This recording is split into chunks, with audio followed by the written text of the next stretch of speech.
রাজারা শুরু করি। এই বিষ্ণুপুরের ইতিহাস প্রাচীন ইতিহাস, প্রাচীন মানে 1300 বছরের। আর রাজারা রাজস্থানী।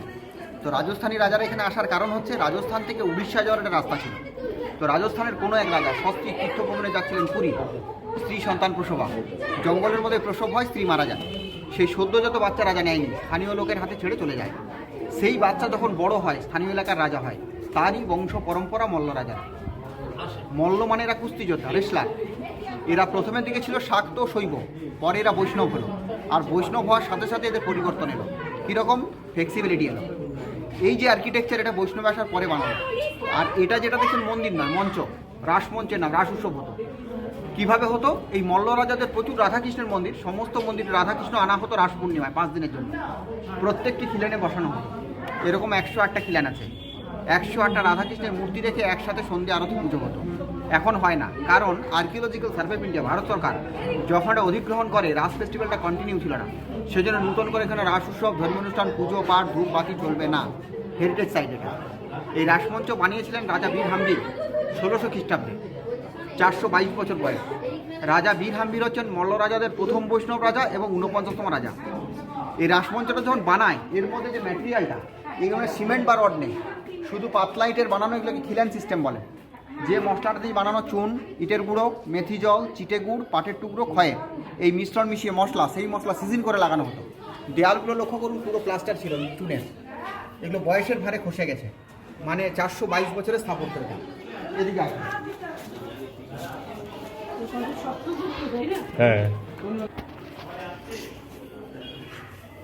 এই যে ঘরটা দেখছেন, এটাকে বলছে গর্ভগৃহ। গর্ভগৃহ, আচ্ছা। মানে এখানে হতো কি, রাস উৎসবের জন্য যে 108টা রাধাকৃষ্ণের মূর্তি আনা হতো। প্রথমে মূর্তিগুলো অ্যাসেম্বল করা হতো এখানে, সেগুলো সাজানো হতো। সন্ধে আরতি হয়ে গেলে মূর্তিগুলোর ভেতরে শয়ন দেওয়া হতো, মানে শয়ন কক্ষ এটা। আর এই লোহার দরজা বা জাল, এটা পরবর্তীকালে লাগানো, সেই সময় কাঠের দরজা ছিল। এইটা দেখে অনেকে কনফিউজ হয়ে যায়, ভাবে জেলখানা।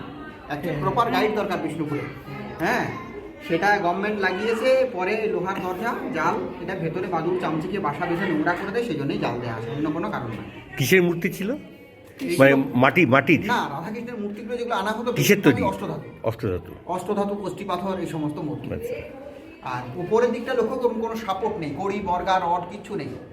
পুরো ইটগুলোকে কিভাবে সাজিয়ে লক করা আছে, সেই লকটা আমি আপনাকে দেখাচ্ছি। আর বিষ্ণুপুরের যে মেন অ্যাট্রাকশন, যে টেরাকোটার যে ডিজাইন, সেই টেরাকোটার ডিজাইন এখানে দেওয়ালে কিছু নেই। যেগুলো আছে শ্যামরাই মন্দির এবং দোরবাংলা, অপূর্ব টেরাকোটার কাজ। সেই কাজগুলো রামায়ণ মহাভারতের উপরে। এখানে নেই কেন? এখানে প্রথমের দিকে তো এটা সেরকম ভাবে কাজটা করা হয়নি। আচ্ছা। আর এখানে যে কাজ আছে, নমুনা কয়েকটা পূর্ব দিকের দেওয়ালে দেখাচ্ছে। আচ্ছা। গান যাত্রা এগুলো হতো, মাঠের দিক থেকে দর্শকরা তারা দেখতো। এখন রাজা রাজত্ব কোনোটাই নেই, হেরিটেজ সাইট, ন্যাশনাল হেরিটেজ। একদিন এগুলো ওয়ার্ল্ড হেরিটেজে আসবে, আশা রাখি, কারণ এটা একটা ইউনিক আর্কিটেকচার। এই ধরনের আর্কিটেকচার ভারতবর্ষে বিরল, একদম। এটা আর্ট স্টেক করেছে তো, নমুনায় নাচের দৃশ্য এবং প্রস্ফুটিত পদ্ম রয়েছে। এটা ছাড়া এখানে সেরকম কাজ নেই। যে কাজগুলো ছিল, শোনা যায় পঙ্খের প্রলেপ বা প্লাস্টারের উপরে কিছু পেন্টিং বা মিনের কাজ ছিল, সেগুলো অলরেডি খসে যাওয়ার সাথে সাথে চলে গেছে। এই পেন্টিং এর কাজ বা মিনের কাজের নমুনা বিষ্ণুপুরের কোনো এক মন্দিরে আজও অল্প হলেও বেঁচে আছে, দেখাবো আপনাদের। হ্যাঁ, আচ্ছা, এখানে ছিল বা লক কোনটা বুঝতে পারবেন কিভাবে লক করা আছে প্রত্যেকটা আছে। হ্যাঁ, এই যে ভি টাইপের যেটা, এটা যখন বানানো হয়, বানাতে শেষ পয়েন্ট আসে এই একটা পজিশন, এর মধ্যে এটাকে দেওয়া হয়, দিয়ে এটা কাঠের হাতুড়ি দিয়ে ঢুকে বসিয়ে দেওয়া হয়। তাতে এটা প্রেসার দিয়ে দেয়, পুরো এটাকে ধরে দেয়। আচ্ছা, হ্যাঁ, এরকম লক প্রত্যেকটা। এই অবধি কিসে করে সব কাঠে করে? এটা এমনি কাঠ দিয়ে তখনকার দিনে যেটা করা হতো, সেটা হচ্ছে বাঁশের কঞ্চি। বাঁশের কঞ্চিটাকে সেই বাইন্ডিং করে বাঁধা হতো, হ্যাঁ, বেঁধে এটাকে মানে সাপোর্ট দেওয়া হতো। তখন তো এরকম পাটা তক্তা এরকম ব্যবহার এত ছিল না, সেই বাঁশের কঞ্চিগুলোকে দেওয়া হতো, নিচে মাটি দেওয়া হতো কিংবা বালি দেওয়া হতো, হ্যাঁ, এটাকে আটকানোর জন্য। তার উপরে এটা করার পরে লাস্টে এটা lock. Survey of India Bharat সরকারের অধীনে আছে। ভারত সরকার এটা যেটা মেনটেন করছে, ওয়েল মেনটেন, মানে প্রাচীনত্বটাকে বজায় রেখে। এটা কবে নিয়েছে? 1958 সালে। 1958? হ্যাঁ, মানে এটার যে মেনটেনটা প্রাচীনত্বটাকে বজায় রেখে। পাবলিক যারা বোঝে না, অনেকেই বলে যে মেনটেন করে না, তাদের ধারণা মেনটেন মানে প্লাস্টার করে রং দিয়ে দিলেই মেনটেন, কিন্তু তাতে প্রাচীনত্বটা হারিয়ে যাবে। যে প্রাচীনত্বটা টানে দেশি বিদেশি লোক এখানে আসে। হ্যাঁ, আচ্ছা, এবার আপনাদেরকে আমি শুনিয়ে দিই যে মল্লরাজ বীরহাম্বির উনি তো বৈষ্ণব ধর্মে দীক্ষা গ্রহণ করেছিলেন প্রথম। হ্যাঁ। কেন উনি বৈষ্ণব প্রথম শাক্ত থেকে বৈষ্ণব হলেন, কেন বৈষ্ণব এলেন সেটা শুনে রাখুন। আচ্ছা। মানে মল্লরাজ বীরহাম্বির যখন রাজত্ব, হ্যাঁ। তখন রাজার জ্যোতিষীরা গণনা করে বুঝতে পারলেন রাজ্যের পশ্চিম প্রান্ত দিয়ে কিছু ধনরত্ন যাবে, মানে পাস করবে। আচ্ছা। হ্যাঁ, সেই খবরটা শোনা মাত্রই মানে পাওয়া মাত্রই রাজাকে দিয়ে দিলেন। তো রাজা শুনেই তার প্রহরীদেরকে বললেন এরকম একটা খবর আছে, কিছু ধনরত্ন যাবে, সেগুলো সব লুট করে নিয়ে চলে আসতে হবে। তো রাজার আদেশে প্রহরীরা গেছে, রাতের অন্ধকারে শিল্পীসারে বসে আছে পশ্চিম প্রান্তে, দেখছে সত্যি সত্যি রাতের অন্ধকারে কতগুলো গরু গাড়ি যাচ্ছে, আর তার মধ্যে কাঠের কিছু বাক্স বসানো আছে। তারা বুঝতে পারলো এগুলো ধনরত্ন, নিয়ে রাজাকে দিয়ে দিলেন। রাজা মনের আনন্দে বাক্সগুলো খুললেন, দেখলেন ওর মধ্যে ধনরত্ন কিচ্ছু নেই, শুধু তার কথার পুঁথিতে ভরা। তো রাজা ভাবলেন জ্যোতিষীরা বললেন ধনরত্ন, কি রকম ধনরত্ন, তো ওরা তো গণনা ঠিকঠাক করেন, এবার কেন ভুল হলো। তো উনি দেখলেন যে পুঁথি তো, তাহলে পণ্ডিতদেরকে ডাকি, পণ্ডিত মশাই দেখুন এই পুঁথিগুলোর মধ্যে কি লেখা আছে একটু পড়ে শোনান। তো রাজার যেমন যারা পণ্ডিত তাদের যেমন পাণ্ডিত্য, সেই পাণ্ডিত্য দিয়ে পুঁথিগুলো পড়ে শোনাচ্ছেন। সেই সময় যার পুঁথিগুলো চুরি হয়ে গেছে উনি ভঙ্গি হয়ে ঘুরতে ঘুরতে রাজার কাছে চলে এসেছেন যে নালিশ করে যদি উদ্ধার করা যায়। এসেই দেখছেন ওনার পুঁথিগুলো অপব্যাখ্যা করছেন রাজার পণ্ডিত। তো উনি রাজাকে তৎক্ষণাৎ প্রতিবাদ করলেন যে মহারাজ এই পুঁথির অপব্যাখ্যা হচ্ছে, আপনি শুনে যাচ্ছেন। বলেন অপব্যাখ্যা, আপনি কে? বলেন মহারাজ আমি একজন বৈষ্ণব, বৈষ্ণব ধর্ম প্রচার উদ্দেশ্যে পুঁথি নিয়ে যাচ্ছিলাম, সেই পুঁথিগুলো আমার চুরি হয়ে গেছে, লুট হয়ে গেছে, তার সন্ধানে এসে দেখি এখানে। রাজা বললেন আপনি যদি বৈষ্ণব আর এগুলো যদি বৈষ্ণব পুঁথি হয় আপনি করুন ব্যাখ্যা, আপনি শোনান। এবার বৈষ্ণবের মুখ থেকে বৈষ্ণব পুঁথির ব্যাখ্যা শুনে রাজা রাজ সিংহাসনে থাকতে পারলেন না, ওই বৈষ্ণবের পায়ে এসে জড়িয়ে ধরলেন, বললেন আমি ভুল করেছি, অন্যায় করেছি, অন্যায় পথে হেঁটেছি, আপনি আমাকে এবং আমার রাজ্যবাসীকে বৈষ্ণব ধর্মে দীক্ষা দিন। এইভাবে বিষ্ণুপুরের মল্লরাজা বৈষ্ণব ধর্মে দীক্ষা গ্রহণ করলেন শ্রীনিবাস আচার্যের কাছ থেকে। আর শ্রীনিবাস আচার্য মল্লরাজ বীরহাম্বিরকে দীক্ষা দিয়ে থামলেন না, ওনাকে বৃন্দাবন নিয়ে চলে গেলেন তীর্থভ্রমণ করতে। এই বৃন্দাবন তীর্থভ্রমণ করে রাজার মনে হলো এই বৃন্দাবনের অনুকরণে আমি আমার রাজ্যকে বানাবো, যে কারণে বিষ্ণুপুরে বৈষ্ণব লাভ হয়। চারিদিকে গ্রাম গঞ্জ জলাশয়গুলোর নাম সব বৃন্দাবনের নামের অনুকরণে হতে থাকে, এই জন্য বিষ্ণুপুরকে নিত্য বৃন্দাবনও বলা হয়। হ্যাঁ, ওই যে পায়ের নিচে ওটা হচ্ছে শ্রীনিবাস আচার্য, পায়ের নিচে মল্লরাজ বীরহাম্বির। বিষ্ণুপুরের রাজত্বটা না, বিষ্ণুপুরের রাজত্ব অনেক দূর, আপনার হাওড়া ডিস্ট্রিক্টের পর থেকে। হ্যাঁ, এদিক থেকে আপনার পুরো মানে পুরুলিয়ার কাছাকাছি, এদিকে বর্ধমানের এদিকটা। হ্যাঁ, এটা নিয়ে আপনার পুরো মল্ল রাজাদের রাজধানী, মল্ল ডাইনেস্টি। এটা মল্ল নাম কেন? মল্ল মানে এরা হচ্ছে রেসলার তো, মল্লভূম এটার নাম। সেটা লক্ষ্য করুন, এটাকে বলে আটচালা। হ্যাঁ, আটচালা তো শুনেছেন, আটচালার যে আর্কিটেকচার সবাই এটা দেখেনি বা বুঝতেও পারে না, এটাকে বলে আটচালা। দেখুন প্রথমে একটা চারচালা, তারপর একটা স্টেপ উঠেছে, তারপর আবার চারচালা, এই জন্য এটাকে আটচালা বলা হয়। এখানে দোচালা এবং চারচালা আছে, দেখাবো নিচ থেকে বুঝতে পারবেন। এটা হচ্ছে ইজিপশিয়ান মিশরীয়, চালা হচ্ছে বাংলা, বাংলার চালাঘর বা কুঁড়ে ঘর, চারচালা এবং দোচালা, এবং আর্চগুলো হচ্ছে মোগল। তিনটে স্থাপত্যের মিশ্রণ হলো মিশর, বাংলা, মোগল। একদম উপরে পিরামিডের মতো ইজিপ্ট। এই পাথরটাকে ইংরেজিতে বলে ল্যাটেরাইট, বাংলায় বলে মাকড়া, চলতি ভাষায় ঝামা পাথর। এই অ্যাডভান্টেজ হচ্ছে ওয়েটটাকেও রেখেছে এবং নিচের জল উপরে উঠছে না, যে কারণে স্থাপত্যের মধ্যে কোনো নুনা ভাব নেই এখনো পর্যন্ত। 422 বছর বয়স। কোথা থেকে আসতে পারে? এই লাল মাটির অঞ্চলেই পাওয়া যায়। পাহাড় থেকে না, নিশ্চয়। তাহলে ওইটা বলে ইজিপশিয়ান চালা হচ্ছে বাংলা, চারচালা দোচালা, বাংলা চালাঘর, এবং আর্চগুলো হচ্ছে মোগল। আর্চগুলো নিচের যে খিলান বলছে, হ্যাঁ, এগুলোকে খিলানগুলোকে মোগল বলছে। পরীক্ষা হিসেবে কাজ করে করতো। এখান দিয়ে তো এরা আসতো, ডাকাতরা আসতো, ডাকাতরা যাতে আসতে না পারে। আচ্ছা, খাল কেটেছে ওই পার থেকে এই পারে। হ্যাঁ হ্যাঁ।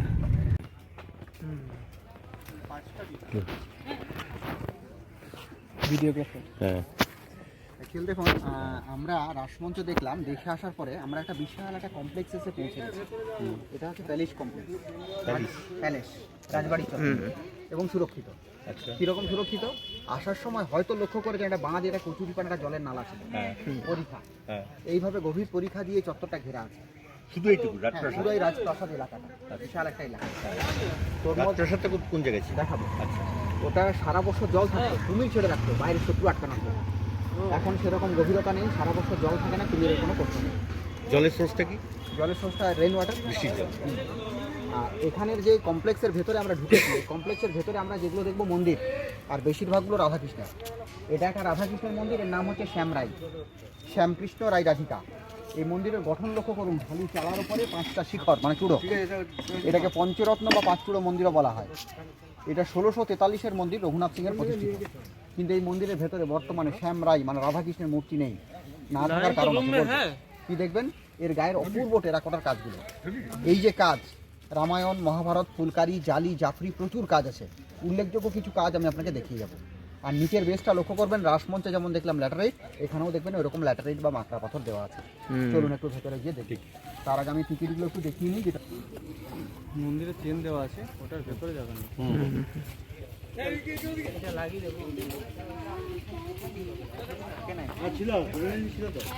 কোন রাজা বললেন? এটা রঘুনাথ সিংহ, বীরহাম্বীরের পুত্র। আচ্ছা, এই যে চক্রগুলো দুটো দেখছেন, এটাকে বলে রাসমণ্ডল। মাঝখানে এরকম কৃষ্ণ ভগবান, তাকে ঘিরে গোপিনীরা নৃত্য করছে। আচ্ছা, হ্যাঁ। এটা শ্রী রাধার মানভঞ্জন। কোনটা কোনটা? এই যে মাঝেরটা, মাঝেরটা। চক্রর মাঝখানে। হ্যাঁ হ্যাঁ হ্যাঁ। আর এটা হচ্ছে ফুলকারি, লতা পাতার মতন যা দেখছেন। আচ্ছা, আর এটা হচ্ছে জাফরি, নেটের মতন ফুটো ফুটো যেগুলো দেখছেন। হ্যাঁ। খুব সূক্ষ্ম কাজ। হ্যাঁ। এটা হচ্ছে ভারতবর্ষের শ্রেষ্ঠ টেরাকোটার কাজের মন্দির। তাই? এত সুন্দর সূক্ষ্ম, এগুলো জাফরির কাজ, এই ফুটো ফুটো মতন যেগুলো দেখছেন। জাফরি জানলা তো? এত সুন্দর সূক্ষ্ম টেরাকোটার কাজের মন্দির ভারতবর্ষে দ্বিতীয় কোথাও নেই। একটা যেটা আছে সেটা বর্তমানে ভারতবর্ষ নয়, বাংলাদেশ, দিনাজপুরে কান্তজির মন্দির, এরকম সূক্ষ্ম টেরাকোটার কাজ। হ্যাঁ, টেরাকোটাটা কি টেরাকোটার এখানকার আবিষ্কার, মানে বিষ্ণুপুরের? বিষ্ণুপুরের আবিষ্কার নয়, এটা হচ্ছে পোড়ামাটির কাজ। পোড়ামাটির কাজটা এখানে করার কারণ হচ্ছে মানে এইসব জায়গায় ভালো পাথর নেই, তো এটা বাইরে না, থেকে ভিতরের স্ট্রাকচারটা ইটের, ইটের তার বাইরে টেরাকোটা বসানো আছে। বসানো আছে, প্যানেলগুলো বসানো আছে। এই যে স্ট্রাকচারটা আপনি দেখছেন, এটা হাতি দেখছেন তো, ভালো করে লক্ষ্য করুন, নজর মহিলা। হ্যাঁ, সুরটাতে দেখুন ওপরে মাথা, নিচে পা, পাগুলোতে দেখুন হাঁটু ভাঁজ করে করে মেয়েরা। এটাকে বলছে নবনারী কুঞ্জর। নবনারী কুঞ্জর মানে কৃষ্ণ ভগবানকে আনন্দ দেওয়ার জন্য গোপিনী এরকম করতে, এবার রাধাকৃষ্ণ চড়ে বসতো। ওপরে দেখুন রাম রাবণ, একদিকে রাবণ আছে, একদিকে রাম আছে। হ্যাঁ, ওই বড় ছবি দুটো হচ্ছে বুঝেছি। রাম রাবণ। এই তো বুঝতে পেরেছি। রাবণের 10 মাথা দেখো ডান দিকটায়, আর বাঁ দিকটায় রাবণ, রাম। এখানে দেখুন কদম গাছের ওপরে কৃষ্ণ ভগবান, গোপিনীরা যখন যমুনায় স্নান করতে যায় কাপড়গুলো গাছে আটকে দেয়। এই তো গাছ, কোথায় গাছ? গাছটা হচ্ছে মাথায় এরকম করে পাঁচে করে আছে, আর নিচে হচ্ছে গোপিনী যে। হ্যাঁ। এখানেও দেখুন ওই রাসমণ্ডল এবং শ্রীরাধার মানভঞ্জন রয়েছে। এটা ছাড়া একটা সুন্দর জিনিস দেখাচ্ছি, যেটা লক্ষ্য করবেন, এই মিডিলের রোটা ধরে একদম টপে চলে যান। টপের যে প্যানেলটা হাফ করে নেন, নিচের দিকটাতে দেখুন এটা স্ক্রিপ্ট রয়েছে, লেখা। হ্যাঁ, লেখাটা একটু পড়ার চেষ্টা করুন। প্রাচীন বাংলা। দেখো এমএন না, প্রথমে একটা ইস বা দয়ের মতন আছে দেখুন, দশ একটা ত্রিভুজ আছে, তারপর একটা ক আছে। ত্রিভুজ ইস বা দটাকে আপনি দন্তেশ্ব ধরুন। আচ্ছা, আছে সেবক। হ্যাঁ তাই। তার নিচে দেখুন বিষ্ণু দাস। আচ্ছা, ক্লিয়ার? কোন শিল্পী বা কারিগরের নাম প্রাচীন বাংলা হরফে লেখা। ও বিষ্ণু দাস। এটার মাঝের রোটা টপে, আর নিচে লেখাটা আছে ইংলিশ না, ওটা মানে তুলে নিয়ে একটু দেখেন। প্রাচীন বাংলা। মন্দিরের বয়সটা একবার 380। বাবা। একটু লক্ষ্য করুন কাজগুলোর মধ্যে একটা সাদা চুনের আস্তরণ দেখা যাচ্ছে, দেখছেন? চুন চুন চুন সাদা। চুন একটা সময় ছিল কি পুরো ছবিগুলোই চুনের আস্তরণ ঢেকে দেওয়া হয়েছিল। মানে এটা পুরো সাদা ছিল মন্দিরটা। কারণ দুটো, একটা কারণ হচ্ছে ঢেকে দেওয়ার কারণ হচ্ছে লংজিভিটির জন্য, একটা কারণ হচ্ছে ভিনধর্মীদের আক্রমণ থেকে রক্ষা করা। আবার মেবি দুটোই হতে পারে। আর এগুলো এমনভাবে ঢেকেছিল হালকা মশলা, এগুলো কিন্তু ছেনি হাতুড়ি দিয়ে খুলে নেই, নিজেই খুলে গেছে, যে কারণে পুরোটাই পরিষ্কার হয়নি, অল্প অল্প লেগেও আছে এখন। ঠিক আছে? হ্যাঁ তাই তো। এবার সেই সময় বানানো অটোমেটিকলি খসে পড়ে গেছে, পরে বেরিয়ে গেছে। লক্ষ্য করুন, আমি প্রথমে বলেছিলাম রাজারা রাজস্থানী, তাই তো? তো রাজস্থানী ট্র্যাডিশন লক্ষ্য করুন, রাজস্থান গেলে এটা দেখতে পাবেন। হ্যাঁ তাই তো। দরজার মতন দেখতে দরজা নয়, ঠিক কিনা? নকল দরজা। এগুলো দেওয়ার কারণ হচ্ছে ধোঁকা দেওয়ার জন্য।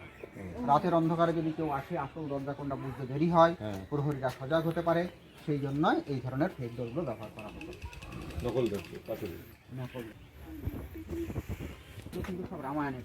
দেখুন 10 মাথাওয়ালা রাবণ, বালি সুগ্রীবে লড়াই, সেতু বানাতে যাচ্ছে পাথর নিয়ে, হনুমানরা লেজে মাথায় পাথর নিয়ে যাচ্ছে। ঠিক ঠিক ঠিক, হ্যাঁ পাথর, হনুমান পাথর নিয়ে যাচ্ছে, বুঝা যাচ্ছে। হ্যাঁ, কি সুন্দর। এখানে সব রামায়ণের কাহিনী দেখছি। হ্যাঁ, মহাভারত আছে। দেখুন রাজারা প্রথমের দিকে যে শাক্ত ছিল, পরে এরা বৈষ্ণব কনভার্ট হয়েছে।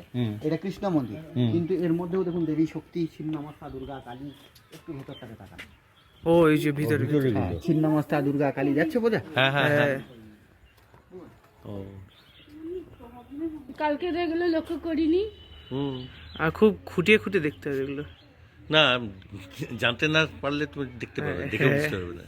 What the mind does not know, eyes cannot see. এটা হচ্ছে ফেক ডোর। হ্যাঁ। ভগবান বিষ্ণুর যে অবতারগুলো, হ্যাঁ। 10 অবতার হয় না, হ্যাঁ। মৎস্য, কূর্ম, বরাহ, নৃসিংহ, বামন, পরশুরাম, রাম, বলরাম, বুদ্ধ, আহ, 9টা আছে, কলকিটা নেই।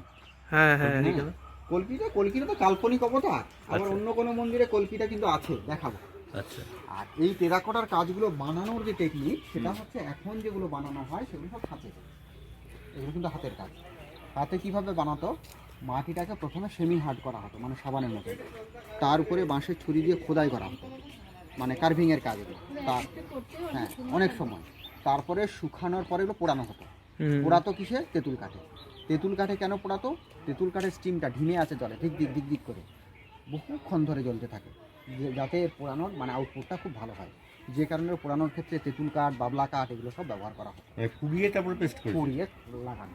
আর এখানেই বানিয়েছে সব টেরাকোটা? হ্যাঁ, এখানেই বানিয়ে এনেছে নাকি এখানে বাইরের থেকে? আশেপাশে আশেপাশে আর সবই কাছে মাপ টাপ নিয়ে আশেপাশে এগুলো তৈরি করে এগুলো পোড়ানো হ্যাঁ। বসানো হয়। এবার কোনটা কোথায় যাবে সেটা কি ঠিক হ্যাঁ, করেছে? সেই তখনই শিল্পীদের মধ্যে ওই হয়ে যেত, মানে হ্যাঁ। আশেপাশে পুড়িয়ে এটা এই জায়গাতে এটা, এই জায়গার এটা, এই জায়গার এটা। হুম। হ্যাঁ, এগুলো সব ওই ফুলকারির কাজগুলো প্রচুর আছে। এগুলো সব এই ধনুক ছুটছে, এগুলো সব ওই যুদ্ধ বিগ্রহের ছবি। এগুলো হুম। স্পেসিফিক যেগুলো ব্যাপারগুলো সেগুলো আমি আপনাকে দেখাচ্ছি। ওই রাজাদের ইতিহাস কি রয়েছে এর মধ্যে? রাজাদের মল্ল রাজার ইতিহাস? মল্ল রাজাদের ইতিহাস এরকম বড় কিছু তুলে ধরে নিচে রাখার মধ্যে এগুলো রামায়ণ মহাভারতের ব্যাপারগুলোই আছে। আচ্ছা, এটা দেখুন রাসমণ্ডল, কত বড় একটা ফিগার দেখুন। এগুলো বানানোর সমস্যা হয়, কি জানো তো, বড় জিনিস মানে বেন্ড হয়ে যায়, নাহলে ক্র্যাক হয়ে যায়। ঠিক। বড়, হ্যাঁ, যে কারণে বানিয়েছে গোটা কাঁচা অবস্থাতেই সেটাকে টুকরো করে দিচ্ছিল, ছোট ছোট ছোট। পিস পিস করে বেক করতে সুবিধা হবে। সেই পিসগুলোকে আবার জুড়ে এত বড় ফিগারকে আবার ঠিক আনা হয়েছে। হ্যাঁ, ঠিক। কোনটা কোথায় পেস্ট হবে? হ্যাঁ, হ্যাঁ, লিখে নাম্বার এখানে এক জায়গায় বসিয়ে দিল, সেটা একটা একটা করে তুলে তুলে তুলে তুলে বসাতে হবে। আর এটা হলো মন্দিরের ফ্রন্ট সাইড। এই যে কালো রঙের যেটা দেখছেন, এটা উৎসর্গ লিপি বা প্রতিষ্ঠা লিপি, কোন রাজা কোন সময় বানিয়েছিল প্রাচীন বাংলা হরফে লেখা আছে। ও এইটা কি লেখা আছে? হ্যাঁ, পড়ে শোনাচ্ছি। শ্রী রাধিকা কৃষ্ণ সুদেঙ্কর দাঙ্কর নবরত্ন শ্রী বীর হাম্বির নরেশ সনুদদৌ নিপ রঘুনাথ সিংহ মল্ল শকে 949 শ্রী রাজা বিষ্ণু। মল্ল শকে মানে মল্ল রাজাদের নিজের একটা শখ ছিল, মল্লাব্দ বলে সেটা। সেই মল্লাব্দটা ব্যবহার করেছে এখানে 949। তেমন ইংরেজি কত হবে? ইংরেজি ওটা খ্রিস্টাব্দে কি করে বুঝবেন, ওটা 694 জুড়ে নিতে হবে। হ্যাঁ। 694 কেন জুড়বেন, 694 খ্রিস্টাব্দে মল্লাব্দটা শুরু করেছিল, সেই জন্য অঙ্কের হিসাবে মল্লাব্দের সঙ্গে 694 জুড়ে যেতে হবে আপনাকে, খ্রিস্টাব্দ বুঝতে হবে। মুখস্থ করেছেন? আর যে উপরে, বলতে বলতে বলতে বলতে হয়ে যাবে। হ্যাঁ উপরে কিছু কিছু মূর্তি যেন মনে হচ্ছে বেরিয়ে আসছে সামনে দিয়ে। আছে এগুলো ওই বৈষ্ণবীয় কালচার, মৃদঙ্গ বাজাচ্ছে। না এগুলো তো আরো আগে ছিল, ওখানে সিংহের মতো মুখ মনে হচ্ছে। হ্যাঁ হ্যাঁ, ওটা ঘোড়া ছিল দেখো, ওই যে হ্যাঁ দুটো এইটা। ঘোড়া ছিল। এটা গড সান মানে সূর্যদেব। এটা আহ, হ্যাঁ, মানে যে কোনো জিনিস সূর্যদেবের উপরে অর্ঘ্য করা হয়, এই সূর্যদেবকে উপরে রাখা হয় যেখানে। হ্যাঁ। আর এই মন্দিরে শ্রেষ্ঠ টেরাকোটার কাজ বলি এই কারণে, এই মন্দিরে শুধু দেওয়ালে নয়, পুরো সিলিং এ পর্যন্ত কাজ। ও হ্যাঁ, ভিতর দিক দিয়ে দেখা উঠতে যাচ্ছে। দেয় না, তাই উঠতে দিলে ওগুলো সব দেখতে ওই যে পাবে। দেখা যাচ্ছে, হালকা হালকা উঠতে দেখা না যাচ্ছে। দেওয়ার কারণ হচ্ছে মানুষ উঠলেই ফুটে দেয়, নষ্ট করে দেয়, নাম হ্যাঁ হ্যাঁ হ্যাঁ। নিচের গুলো পোর্শন গুলো সব কাজ ছিল, নষ্ট হয়ে গেছে। নষ্ট হয়ে যাওয়ার কারণ হচ্ছে ফ্রন্ট সাইড তো, মানে এইদিকে বেশি মানুষের ব্যবহার হতো, ঢোকা বেরোনো, ধোয়া ধুই, যে কারণে এগুলো নষ্ট হয়েছিল বেশি। হুম। আর এগুলো আর্কিওলজিক্যাল সার্ভে অফ ইন্ডিয়া এগুলো ডিজাইন দেয়নি, কিন্তু পল চিন দিয়ে এটাকে টাইট দিয়ে রেখেছে। আর টাইট না দিলে কি হয়, অন্যগুলো সব লুজ হয়ে যায়, সেই জন্য এইভাবে এই ব্যবস্থা করে এগুলো পরে বসানো। পরে বসানো। আর এইটা বললেন ওই পাথর, এটা নিচের বেসটা হচ্ছে ল্যাটারাল মাকড়া পাতা।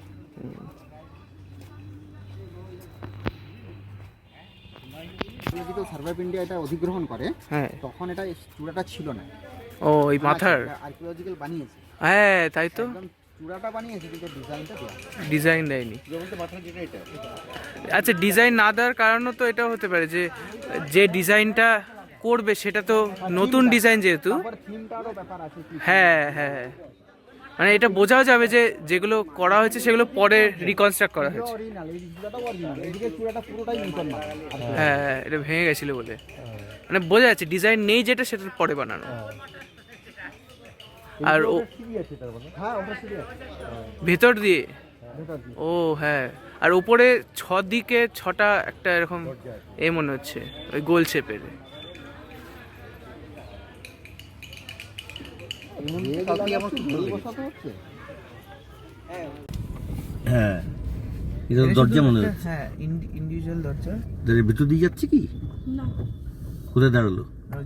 ও, ভেতরে ঢুকবে এখানে না, আটকাটা না। এটা হচ্ছে ওল্ড ফোর্ট গেট। আরে বাস, এই যে কবুতর। ঠান্ডা, ভিতরটা কি সুন্দর ঠান্ডা। হ্যাঁ, ছাওয়া। লক করেছিস তো দরজা? হ্যাঁ,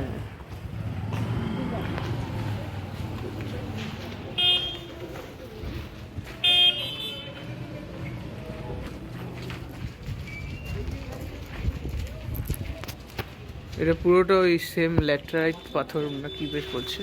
এই দিকটাও কিন্তু, এটা পাথর বসিয়ে তারপরে কাটিং করেছে।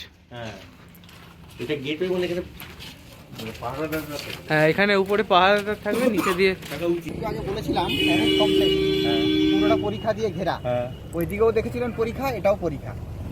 এইটা পুরোটা পরীক্ষা। এটা পুরোটা পরীক্ষা, তার মানে এইটা বাইরের অংশ, ওটা বাইরের অংশ। এটা ভিতরে। হ্যাঁ, শুধু প্যালেসের পরীক্ষা, পুরো প্যালেসটা পরীক্ষা দিয়ে রাউন্ড করে ঘেরা। মানে বিষ্ণুপুরের পরীক্ষা না। বিষ্ণুপুরের নয়, প্যালেস কমপ্লেক্স। এই যে এটা হচ্ছে খাল। আর এই অংশগুলো রয়ে গেছে, শুকিয়ে গেছে।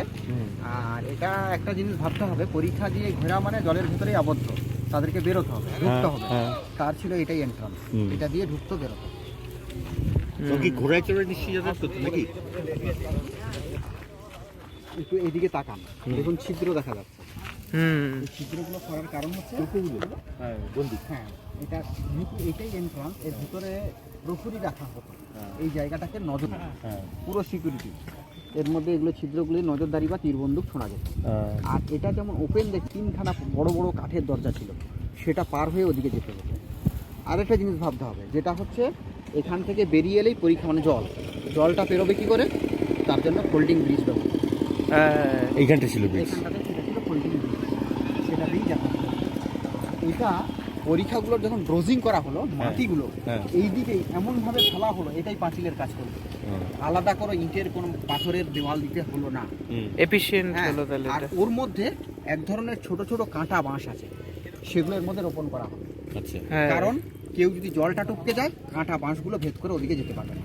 ওর সেকেন্ড অ্যাডভান্টেজ হচ্ছে বাঁশের যে রুটটা মাটিটাকে আঁকড়ে ধরে নিতে, যাতে মাটিগুলো গোলের পরীক্ষার গভীরতা বন্ধ না করে দেয়। হ্যাঁ, আর তাহলে ওখানে পাহাড়া থাকতো না।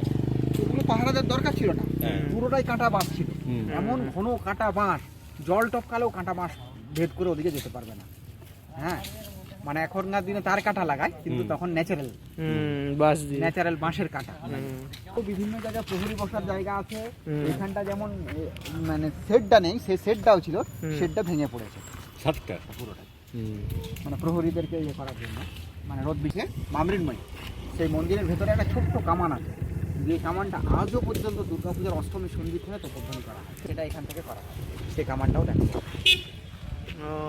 সন্দীপ। হ্যাঁ, এই ছোট তোরণ বড় তোরণের মাঝখানটা তাহলে পরীক্ষা। হ্যাঁ, পরীক্ষা। আর এখানে হচ্ছে অষ্টমীতে আবার ওই কামান এখনো কাজ করে, দেখা যাক। প্রহরী ঢোকো বেরোনোর জায়গা, আর এখান দিয়ে এ দেখাচ্ছে ওই পার্ট সাইডটা দেখা যাচ্ছে। হ্যাঁ, এই যে এটা নিচু মানে একটু। কেউ বেরোতে পারবে না। হ্যাঁ হ্যাঁ, লোকে না, কি করবে, যে উপরে প্রহরী আছে ভাববে। হ্যাঁ হ্যাঁ, উপরে। প্রহরী আছে, হ্যাঁ, তো লুকিয়ে লুকিয়ে যে বেরোবে, বেরোতে গেলে এখান দিয়ে দেখা যাবে। এখান দিয়ে বেরোচ্ছে। হ্যাঁ, আর এগুলোতে আপনার ওই দারোয়ান মশাল বসাল হবে, মশাল প্রতীক থেকে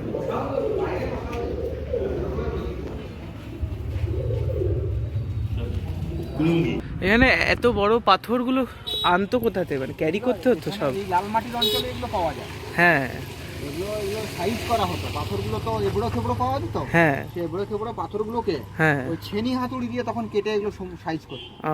আর নিয়ে আসতো কিসে করে? নিয়ে আসতো গরুর গাড়ি করে নিয়ে গরু আসতো। গাড়ি, হ্যাঁ। কিন্তু আবার এই হাইটে আবার তোলাটাও হ্যাঁ, মানে তোলার জন্য এরা সবাই দড়ি বেঁধে কপি কল করে এগুলো তুলতো। ও পুলি সিস্টেমে। বাংলার যে 12 ভূঁইয়া তাদের একজন, ও সেই 12 ভূঁইয়া। বাংলার 12 ভূঁইয়াদের মধ্যে একজন। না 12 ভূঁইয়া কি একই টাইমে ছিল না বিভিন্ন সময় বিভিন্ন হ্যাঁ, জন? ওই সময়ই ছিল। এটা আপনার ওই বাংলা মানে ইয়ের সময়, ওটা হচ্ছে ওই মুঘল পিরিয়ডে 1530-32 এরকম সময়ের এগুলো। ওই সময় দিল্লি থেকে? দিল্লিতে তখন আকবর হবে। হ্যাঁ।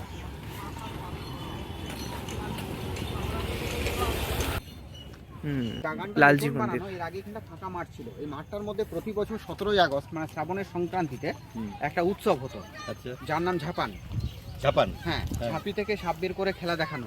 আচ্ছা সেটা আমরা 2014 সাল অবধি দেখেছি, আচ্ছা। আর 2015-তে সেটা বন্ধ করে দেওয়া হয়েছে। কারণ সাপ যেহেতু বন্য প্রাণী, ওটা নিয়ে খেলা দেখানো দুটোই আইন বিরুদ্ধ। আচ্ছা। যে কারণে মল্ল রাজাদের ট্র্যাডিশনাল সাপের খেলা ঝাপান উৎসব মোটামুটি বন্ধ হয়ে গেছে। হ্যাঁ, জাপান উৎসবের নাম শুনেছি, পুরো বাঁকুড়াতেই বোধ হয়। হ্যাঁ, পুরো বাঁকুড়া, পুরুলিয়া, এই মালভূম অঞ্চলে এগুলো মানে খুব হতো। আর আর এই ঝাপান খেলা আজও পর্যন্ত পুরুলিয়ার ইন্টিরিয়ার জায়গায় প্রচুর হয় এখনো, কিন্তু আমাদের এই শহর এলাকায় এগুলো হয় না। কারণ হচ্ছে বিভিন্ন মানে স্বেচ্ছাসেবী সংগঠন যেগুলো এনজিও আছে, মিডিয়া আছে, তারা এগুলো খুব এটা নিয়ে হাইলাইট করবে।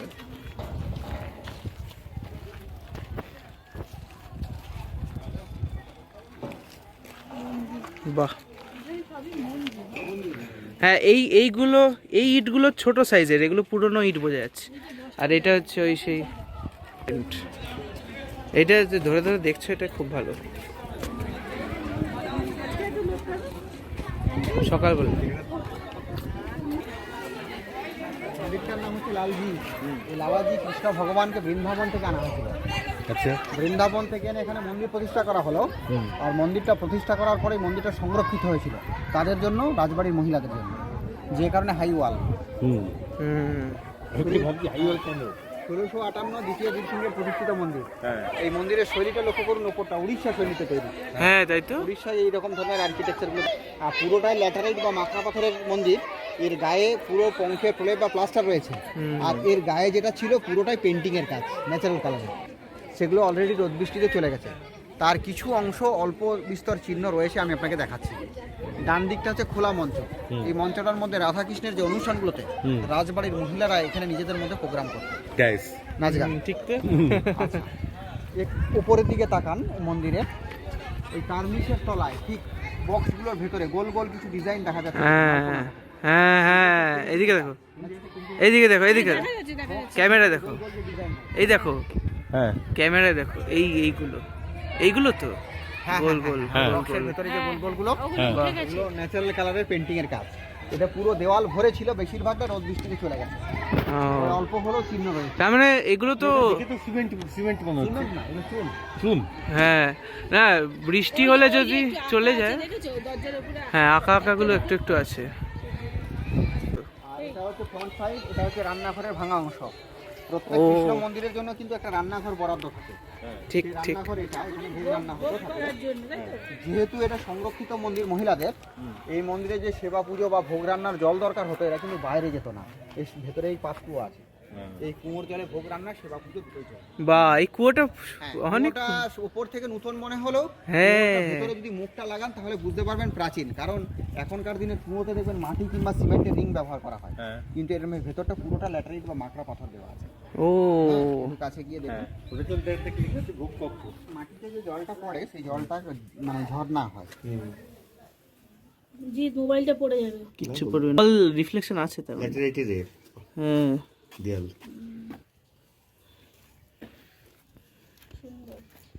এই তো অপূর্ব। দেখেছি অনেক জায়গা, হ্যাঁ ভেতরগুলোয় কিছু কিছু না এরকম মানে লকের মতন কিছু লোহা টানা থাকে এর ভেতরে। আচ্ছা, আগুনের জায়গা দরকার, উনুন দরকার। উনুন ছিল, আচ্ছা, সেই সময় ছিল, সবই ছিল। ও। আর কাঠের জালেই তো তখনকার দিনে রান্না হতো। হ্যাঁ। না উনুনগুলো কি এরকম মানে মাটির হ্যাঁ, ইটের? মাটিরই উনুন হতো। হ্যাঁ, ওই এর এর ভেতরে মাটি দিয়ে উনুন বানিয়ে সেইটা কাঠের জালে রান্না করা হয়। আচ্ছা, আর এমনি যে কোনো কিচেনে, আমাদের মডার্ন কিচেনেও উনুন থাকলে তার একটা ভেন্ট থাকতো তো, যে খাবারের গ্যাসগুলো বেরোবে, এখানে সেরকম ছিল নাকি? এখানে তো দেখে মনে হচ্ছে এটা মাথাটা খোলা, ভেন্টিলেশন ছিল। ভেন্টিলেশন, হ্যাঁ ঠিক। এরপরে রাজারা কোনো মন্দির বানায়। এর নাম রাধাশ্যাম, প্রতিষ্ঠাতা চৈতন্য সিংহ। সময়টা হচ্ছে 1758। তিনি বীর সিংহের কে হন?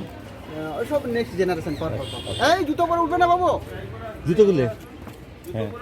মন্দিরটা চৈতন্য সিংহের প্রতিষ্ঠিত 1758, মানে পলাশী যুদ্ধের পরে। রাজারা স্বাধীনতা হলো ব্রিটিশ চলে, পুরোটাই ল্যাটারাইটের মন্দির। ঠিক। আর এই কাজগুলো দেখুন, এগুলো টেরাকোটা নয়, ল্যাটারাইটের উপরে কার্ভিং, তার হ্যাঁ। উপরে স্ট্যাকো মানে চুনের মশলা দিয়ে কাজগুলো বানাতে হয়েছিল। ঠিক। যেহেতু পাথরটা স্মুথ নয়, সেই জন্য আলাদা চুনের সাপোর্টিং নিতে হয়েছিল। হ্যাঁ, এখানে পুজো হয় রাধাকৃষ্ণের। হুম। অষ্টধাতুর রাধা আছেন, কষ্টি পাথরের কৃষ্ণ। এখনো আছে? বাহ। হরে অষ্টধাতুর রাধা, কষ্টি পাথরের কৃষ্ণ। এই মন্দির archaeological survey of India, Bharat সরকার, কিন্তু পুজোর দায়িত্ব বিষ্ণুপুরের রাজ পরিবার, তাদের তত্ত্বাবধানে পুজো থাকে। এখনো রাজপরিবার আছে? ওদিকে সিঁড়ি আছে, উপরে উঠে রাখার সুযোগ আছে, উঠবে। হ্যাঁ, এটা ছিল নাট মন্দির, নাম সংকীর্তনের জায়গা। নাটকে সুন্দর একটা তুলসী মঞ্চ আমরা দেখতে পাচ্ছি। আমরা তুলসী মঞ্চ বাড়িতে যেটা দেখি ওপেন, এটা হচ্ছে ঢাকা দেওয়া। কি সুবিধে, দুপুরের চটা রোদটা তুলসী গাছে লাগে, সকালে সূর্য উদয় এবং পড়ন্ত রোদ কিন্তু গাছে লাগে, চারদিকে যেহেতু ওপেন আছে। আচ্ছা খুলে দেবো, ঠিক আছে। হুম। ফটো তুলে দেবো তো এখানে। হ্যাঁ। বাহ, নিম কাঠের। এটা সব ল্যাটারাইট পাথরেরই মূর্তি, তার উপর চুন দিয়ে এ করে কার্ভিংও করেছে, টেরাকোটা নয় এটা।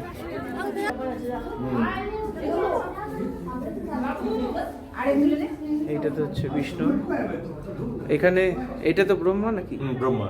ব্রহ্মা বিষ্ণু মহেশ্বর হবে? এই যে ব্রহ্মা, হ্যাঁ, বিষ্ণু। বিষ্ণু, বিষ্ণু নিচে, মহেশ্বর উপরে। কোনটা ব্রহ্মা? এই যে ব্রহ্মা, বিষ্ণু।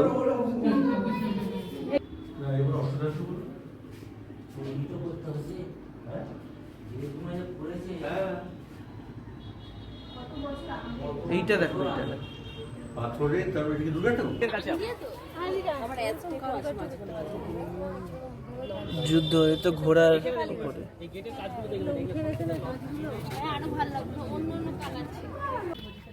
জল বেরোনোর।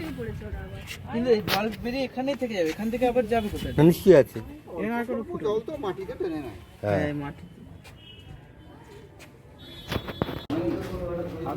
হ্যাঁ, ছবিটা দিয়ে তুই জানো না, এটা তখনই বললো। আমি রাখি নাই তো, আমার সিনিয়র রেখেছে। আগে রাখতো, দেখি যাবো। আমি ভগবান পাইনি, আমি সামনে পেলাম। হ্যাঁ হ্যাঁ হ্যাঁ, ওটা তুলে দিয়েছো।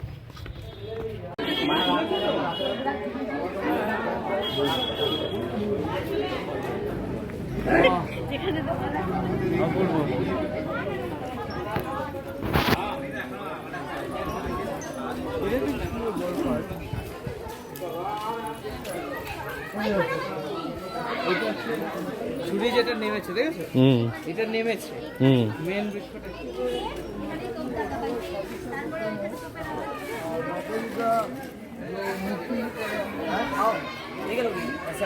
দেখবেন তার মধ্যে সবচেয়ে প্রাচীন মন্দির এটা। তাই? দেখে আপনার নতুন মনে হচ্ছে। হ্যাঁ। এটার বয়স 1027। আচ্ছা। 997 খ্রিস্টাব্দের মন্দির। জগৎ মল্ল রাজা, জগৎ মল্ল রাজা শিকারী, হ্যাঁ। জঙ্গলের মধ্যে শিকার বেরিয়ে পথ হারিয়ে হ্যাঁ। কতগুলো অলৌকিক দৃশ্য দেখে মন্দির প্রতিষ্ঠা। এখানে? হ্যাঁ, তখনই থাকতো তার মানে? হ্যাঁ, থাকতো। আর এই মন্দিরটা যখন শুরু হয় তখন ছিল মাটির দেওয়াল, খড়ের চাল। পরে বিভিন্ন রাজারা রেনোভেট করতে করতে স্ট্রাকচার এরকম হয়ে যায়, অর্থাৎ নতুন স্ট্রাকচার। মানে এখন দেখে তো সিমেন্ট মনে হচ্ছে।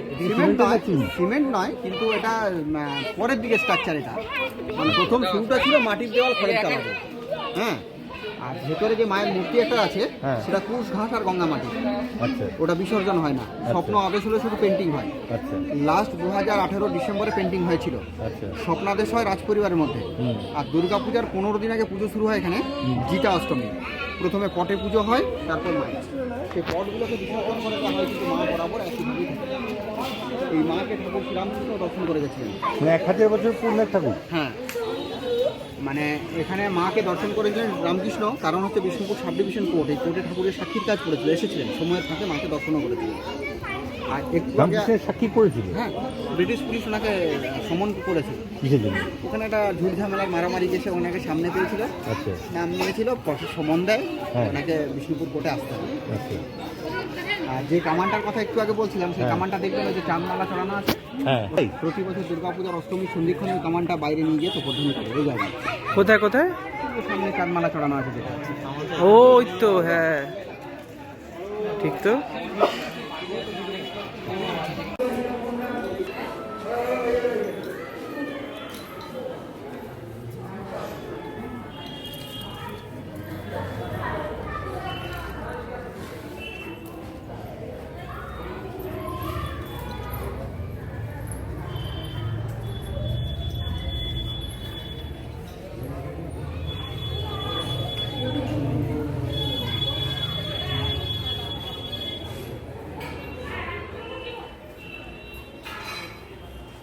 কমপ্লেক্সের ভেতরে আপনি শুধু মন্দির দেখছেন, তাই তো? তো আপনার ইচ্ছে হতে পারে রাজবাড়ি দেখার, প্রাসাদ দেখার, সবার ইচ্ছে হয়।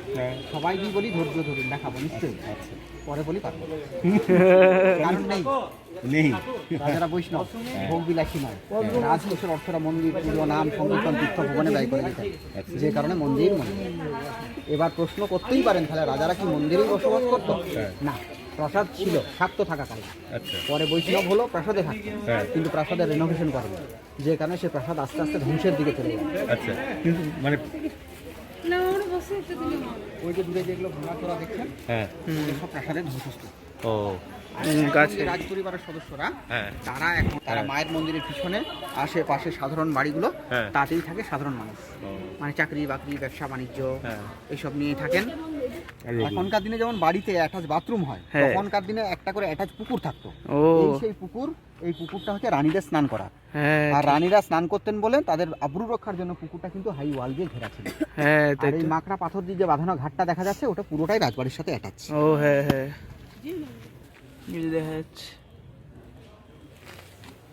হ্যাঁ, অনেক হাই ওয়াল আছে ওখানে। হুম, স্ট্যাচু ভদ্রলোকের নাম হচ্ছে কালীপদ সিংহ ঠাকুর। হ্যাঁ লেখা আছে উনি শেষ মল্লাধিপতি, মানে শেষ রাজা। রাজাদের বংশধর তো আছে বললেন। ওনার অবধি রাজা হিসেবে অভিষেক হয়েছিল। আচ্ছা ওর পরের যারা জেনারেশন, তাদেরকে কাউকে অভিষেক করা হয়নি। আচ্ছা ওনার জীবনাবসান হয় 1983। আচ্ছা তারপর থেকে আর কাউকে অভিষেক করা হয়নি। কেন? শেষ অভিষেক, রাজন্য প্রথা নেই, আর অভিষেক হয়ে কি হবে, ও সেই জন্য অভিষেক হয়নি। শেষ না, তাহলে যে ওখানে যেটা বললেন যে মোগল আমলের যে লাস্টে বললেন না, যে মোগল আমলের লাস্ট রাজা ছিলেন, কি নাম জানো? চৈতন্য সিংহ এই মন্দির চৈতন্য সিংহ। শেষ প্রতিষ্ঠাতা। হ্যাঁ হ্যাঁ, মানে শেষ স্বাধীন রাজা ছিলেন। মানে এরা যারা রাজ ছিলেন পরাধীন রাজা, তো ব্রিটিশ আমলে, ও, ও, তো এনাদের তো কোনো স্বাধীনতা ছিল না। হ্যাঁ, ব্রিটিশ আমলে। হ্যাঁ, তো রাজন্য প্রথা তো শেষ হয়ে যায়, হ্যাঁ। সেই জন্য আর মানে বংশের লোক কেউ আর অভিষেক নেয়নি। আচ্ছা সেই জন্যই শেষ অভিষেক হওয়া রাজা হচ্ছেন ইনি, কালীপদ সিংহ ঠাকুর। 1983-তে জীবনাবসান হলো। আচ্ছা দেখে আসি। একটা বাঁকুড়া জেলার খুব বিখ্যাত শিল্প। হ্যাঁ, ডোকরা মাটির মধ্যে কি তফাৎ? আছে, মানে মাটি তো টেরাকোটা মাটি, এগুলো মেটাল, পুরোটাই মেটাল। মেটাল। আর এটা তৈরির পদ্ধতিটাও বেশ প্রাচীন পদ্ধতিতে তৈরি করা হয়। হ্যাঁ, প্রাচীন পদ্ধতিতে তৈরি করা হয়, মানে ধরুন এই যে একটা জিনিস দেখছেন, এটা বানানোর জন্য প্রথমে এটা একটা মাটির মডেল বানানো হয়, হ্যাঁ তার উপরে ধুনো বা পিস দিয়ে ডিজাইনগুলো করা হয়, করার পর এটা আবার মাটি দিয়ে ঢেকে দেওয়া হয়, ঢেকে দেওয়ার পর উপরে একটা মেটাল চেম্বার থাকে, মেটাল চেম্বার সহ উনুনে দেওয়া হয়। উনুনে দেওয়া হলে ধুনো বা পিসটা আগুনের হিটে বেরিয়ে যায়, সেই জায়গাটা মেটালটা গলে গলে এসে এগুলো পূরণ করে। তারপর সেই মাটিকে ভেঙে পরিষ্কার করে এইভাবে জিনিসটাকে বের করা হয়। বা এটা তো অপশনের উত্তর। ডোকরা। ডোকরা এটা। এই প্রোডাক্টটা আর বিষ্ণুপুরের অন্য কোথাও দেখতে পাবেন না। আমাদের এই প্রোডাক্টটা যাই ঢাকুরিয়ার বিশ্ব বাংলা, দক্ষিণাপুর, হ্যাঁ, মঞ্জুষা, হ্যাঁ, শিবভূমি, হ্যাঁ। এসব জায়গায় যা কিছু ডোকরা দেখবেন আমাদের কারখানার এইগুলো। একটা যদি আপনি মোমেন্টে রাখেন লাইফ টাইম পড়লে ভাঙবে না। টেরাকোটা যেমন ঝাড়া পূজা করতে গেলেন আপনি পড়ে গেল ভেঙে গেল, এই জিনিসটা সেটা হবে না। বাড়িতে রাখলে এটা রাখতে পারবেন, এটা খুব শুভ জিনিস। উনি হচ্ছেন লক্ষ্মীর প্রতীক, ছোট্ট মোমেন্ট হিসাবে রাখতে পারবেন কালেকশনে। দেখুন দুটো পেঁচা দেখেছেন সম্পূর্ণ আলাদা, এটা একজন অন্য শিল্পী বানাচ্ছে, এই একজন বানাচ্ছে, প্রত্যেকটা আলাদা হবে। সব হ্যান্ডমেড। এটা হচ্ছে বাঁকুড়ার ঘোড়া, হ্যাঁ এখানে সবচেয়ে বিখ্যাত এই। এই প্রায় দেখে এছাড়াও এইরকম দুর্গা মূর্তি হয়, এগুলো তো অনেক দাম। স্টার্টিংটা 200 থেকে স্টার্টিং। 200 নিচে বানালে পোষাবে না, কারণ এ হচ্ছে জোড়া মা মন্দির বা জোর বাংলা। মন্দির আমরা দেখেছিলাম, আর এটার নাম হচ্ছে কৃষ্ণ রায় বা কেষ্ট রায়। হুম, কিন্তু মন্দিরের আর্কিটেকচারটা দুটো চালা পাশাপাশি জোড়া, এই জন্য এটাকে জোড় বাংলা বলা হয়। ঠিক। হ্যাঁ, সেম রায় ছিল 1643, এটা 1655, সেম রাজা রঘুনাথ। আর সেম রায়ের যে টেরাকোটা, এখানে টেরাকোটা ডিফারেন্স হচ্ছে, ওখানে টেরাকোটাগুলো ছিল খুব সূক্ষ্ম, এগুলো একটু লার্জ সাইজ। ঠিক। আর এখানে কাজগুলোর মধ্যে রামায়ণ মহাভারত তো আছেই, এটা ছাড়া অন্য যেটা আছে সোশ্যাল লাইফ আছে, হান্টিং আছে। বেসগুলো কিন্তু কমন দেখছি আমরা সব জায়গায় লাটারি Yes. দেওয়া। এগুলো রামায়ণ, হরদভঙ্গ থেকে শুরু, রাম সীতার বিয়ে, দশরথ রাজা শিকারে শব্দবেদী বাণ ছুড়েছে, শ্রবণ কুমার মারা গেছে, ওর মা বাবাকে 3 জনকে এক চিতায় দাহ করছে, দশরথের পুত্র হয়েছে 4 পুত্র নেই, 3 রানীর কোলে 4 পুত্র, এগুলো রামায়ণ। পরে গরু কৃষ্ণ, যেটা গোষ্ঠলীলা, যেটা আমরা ওখানে ওয়ালে দেখছিলাম। আর তার নিচে হচ্ছে সোশ্যাল লাইফ, টিক্কা লাগাচ্ছে, তামাক খাচ্ছে, ঘোড়া নিয়ে ঘুরছে। আর হচ্ছে শিকার দৃশ্য। শিকার ব্যবস্থাটা একটা সময় এখানে খুবই প্রচলন ছিল, এখনো যেমন ট্রাইবেলদের মধ্যে আছে, ট্র্যাডিশন রাখার জন্য শিকার করে বছরে একটা দিন। দেখুন একজন নৌকায় করে কিছু লোক যাচ্ছে, দেখুন এদের পোশাক আশাকগুলো লক্ষ্য করুন, বিদেশি পর্তুগিজেরা। পর্তুগিজ, এই তো এই প্যাটার্নটাই, বোটের প্যাটার্নটাই পর্তুগিজ। পর্তুগিজ রণতরী প্রত্যেকেরা দেখুন। হ্যাঁ, পর্তুগিজ ছিল জলদস্যু, জলের মধ্যে দস্যু বিক্রি করতো। তাদের ছবি এখানে কেন, মন্দিরে কেন? ব্যাপারটা হচ্ছে বিভিন্ন এলাকার লোকেদের, কারিগরদেরকে দিয়ে এগুলো করানো, তো কারিগরদের মাথায় অনেক কিছু যেগুলো এসছে সেই সমস্ত জিনিসগুলো এর মধ্যে তুলে ধরা হয়। মানে এগুলো ইতিহাস থেকে তুলে ধরে। হ্যাঁ, এটা কারিগররা ইতিহাসটা লিখেছে, তো কিন্তু হ্যাঁ মানে এখানে দেখুন মহাভারতের খুব পরিচিত ছবি, আপনি দেখলেই চিনতে পারবেন, আপনি বলবেন এটা আমাকে। তীরের মধ্যে যে শুয়ে আছে, বিশ্বের সরস্বতী। সরসজ্জায় ভীষ্ম, অর্জুন তীর দিয়ে মা গঙ্গাকে এই মুখে তো দিচ্ছে। হ্যাঁ, ঠিক ঠিক ঠিক। হ্যাঁ, আর এগুলো বৈষ্ণবীয় কালচার, মৃদঙ্গ বাজাচ্ছে। নিচে শিকার দৃশ্য দেখুন, নিচে শিকার দৃশ্য দেখুন, ঘোড়ায় করে চিতল হরিণকে ধরেছে, গাছের উপর থেকে শুয়োর মারছে, মারার টেকনিক দেখুন, ড্রাম পেটাচ্ছে। কারণ যাতে আওয়াজ শুনে বেরোয়। গ্রামের আওয়াজে শুকর জঙ্গল থেকে বেরিয়ে এলো, ওই তীর মারতে তো। সুবিধা হলো। এইটা হচ্ছে শুকর। তাহলে এটা কি শাক্ত বৈষ্ণব এইভাবে পরপর হ্যাঁ, এসছে? এটা সোশ্যাল লাইফের ব্যাপারগুলো এটা। মানে রাজারা তো বৈষ্ণব হয়ে গেছে, কিন্তু সোশ্যাল লাইফের সামাজিক যারা সেই সময় যে ব্যাপারগুলো ছিল লোকজন, তাদের মধ্যে শিকারের প্রচলনটা ছিল, এখনো তো আছে শিকারের প্রচলন আদিবাসীদের মধ্যে। অপূর্ব। এই মাঝখানে যে গাল, এই যে সোশ্যাল দেখুন আর যেটা 3 নম্বরটা এই হরিণ দেখতে পাচ্ছ না? হাতি হরিণ। না না, হ্যাঁ, 1 2 3 নম্বর এটা 3 নম্বরের এগুলো হচ্ছে মানে সেই যুদ্ধযাত্রার সব ব্যাপার, সব রণসজ্জা। হ্যাঁ। ওই যে সব হাতে দেখো। জন্ম, কারাগারে জন্ম হয়েছিল, সিকিউরিটিটা ঘুমিয়ে গেছে, কৃষ্ণকে নিয়ে যাচ্ছে বাসুকি নাগ, কোথায়? 3 নম্বর লাইনটা, আচ্ছা। শুয়ে আছে, ঘুমোচ্ছে সিকিউরিটিটা, হ্যাঁ, কৃষ্ণকে নিয়ে যাচ্ছে দেখুন, বাসুকি নাগ মাথায়, আচ্ছা। শেয়াল পথ দেখাচ্ছে, মথুরা দেরণী মন্থন চলছে। ও, ওই যে কৃষ্ণকে নিয়ে যাচ্ছে 3 নম্বর। হ্যাঁ, গার্ডরা ঘুমোচ্ছে, কৃষ্ণকে নিয়ে ঠিক ঠিক। ফ্রন্ট সাইড হুম। একই লেখা কি সব জায়গায়? এখানে না আলাদা লেখা আছে, শ্রী রাধিকা কৃষ্ণ সুদেঙ্কর দাঙ্কর বীর হাম্মির নরেশ সনু দদৌ নিপ রঘুনাথ সিংহ। আর দুটো ফিগার, একদিকে কৃষ্ণ একদিকে বলরাম, বলরামের ঠিক পায়ের নিচে 961 লেখা আছে দেখুন। হ্যাঁ, এই যে বাহ। মানে 961 মল্লাব্দের তৈরি করা। ও, 961 লেখা আছে। সেখানে বকাসুর সব মহাভারতের। এই যে এগুলো অনেক বড় বড়।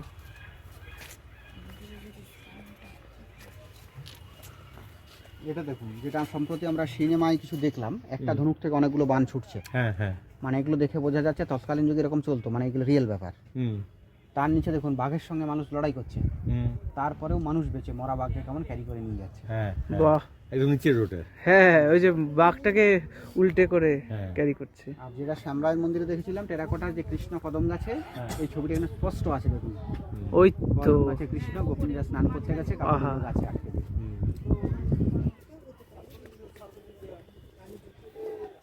এই মন্দিরকে জোড়া এরকম করার আইডিয়াটা কেন? দুটো চালা জোড়া আইডিয়াটা কেন বলতে, রাজারা এক একটা মন্দিরের এক এক রকম মানে স্ট্রাকচারের বানিয়েছিল। হ্যাঁ, মানে বিভিন্ন লোক এখনো বলে, যাদের মানে দৃষ্টি নেই দেখার মতন, তারা বলে সব একই দেখছি, কিন্তু আমরা প্রত্যেকটা আলাদা স্ট্রাকচার দেখছি। একদম। রাসমঞ্চ দেখলাম পিরামিডিক্যাল স্ট্রাকচার, ঠিক, শ্যামরাই ঠিক। দেখলাম পঞ্চরত্ন, এটা দেখছি দুটো চালা জোড়া, হ্যাঁ। উপরে আবার 4 চালা, আর রাধাশ্যাম দেখলাম একরত্ন, কিন্তু ওর ওপরটা হচ্ছে মোগল স্ট্রাকচার, মানে মোগল, হ্যাঁ। ডোমের মতন। লালজি হচ্ছে উড়িষ্যা আর্কিটেকচার। হ্যাঁ। প্রত্যেকটার মধ্যে বিভিন্ন আর্কিটেকচার আছে, এগুলো দেখতে হবে, অনুভব করতে হবে।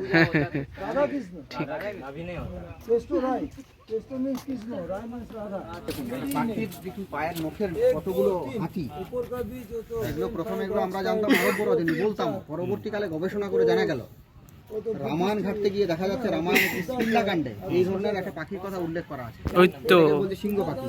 হ্যাঁ, সিংহ পাখি মানে এরকম পাখি অনেকগুলো পাখির পায়ে হাতি। হ্যাঁ, অনেকগুলো তিমি মাছ বা হাতিকে এরকম নিয়ে ওরা উঠতে পারতো।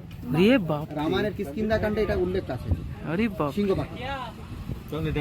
ওই যে সিংহ পাখি তো মাঝখানেটা। হ্যাঁ, এই একদম বাদিকেরটা, এটা এ মনে হচ্ছে অন্য একটা ওই পাখি। ধরনের হাতি হাতি রে আর এই যে ডোরটা রাখা হয়েছে এই কারণে, এটা তো পূর্ব দিক। আগের আমরা পূর্ব দিকের মন্দিরগুলোতে একটা দেখতে পেলাম, এটা তো এখান থেকে ভোগ বানাতো, এই দরজা দিয়ে ঠাকুর ঘরে যেত। কারণটা হচ্ছে ভোগটা বানানোর পরে ঠাকুরকে নিবেদনের আগে অন্য কেউ দেখতে না পায়, গন্ধ না পায়, হ্যাঁ। সেই জন্য সাইডে দরজা ব্যবহার করতো। সামনে লোকজন থাকে, ভক্ত থাকে। ওই যেমন প্রসাদ যেমন দুর্গা পুজো যেমন প্রসাদটা ঢেকে নি ভগবান বিষ্ণুর ওখানে আমরা নৌখানা অবতার দেখেছিলাম, মানে কলকি পাইনি, তাই তো? হ্যাঁ। এখানে কিন্তু কলকি সহ মৎস্য, কুর্ম, বরাহ, নৃসিংহ, বামন, পরশুরাম, রাম, বলরাম, বুদ্ধ, কলকি, ঘোড়ায় চড়ে ওটা কলকি অবতার। ওটা ওই ওখানে পাই তো, হ্যাঁ। কোথায় ঘোরা এইটা এই যে, উপরে ওই যে ঘোড়ায় চড়ে যায়। হ্যাঁ, ঠিক, ভাঙাটা বুদ্ধ, ঠিক। তার উপরেটা কলকি। ঠিক, ফলস ডোর গুলো যেগুলো দেখছিলাম, এর রাজস্থানের আইডিয়া। এখানে সব এই রামায়ণের ছবিগুলো রয়েছে, যে সেতু বন্ধন, রামচন্দ্রকে ফুলের স্তবক দিচ্ছে।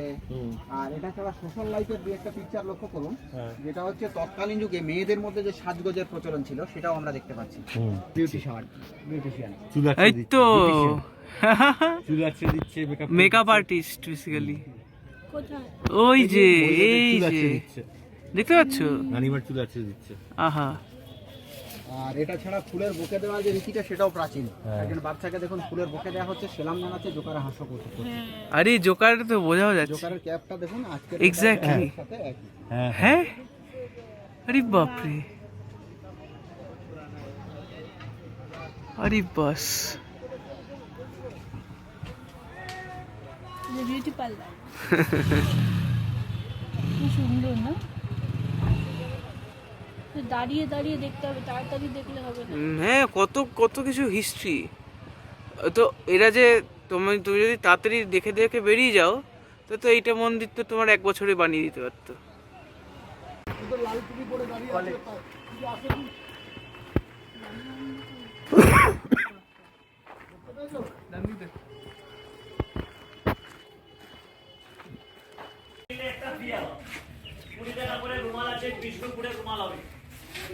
এরকম দুর্গাপুজো 80 টাকা করে দেখতে পারেন, এটা করা দুর্গাপুজো 80 টাকা করে পিস দিতে পারেন।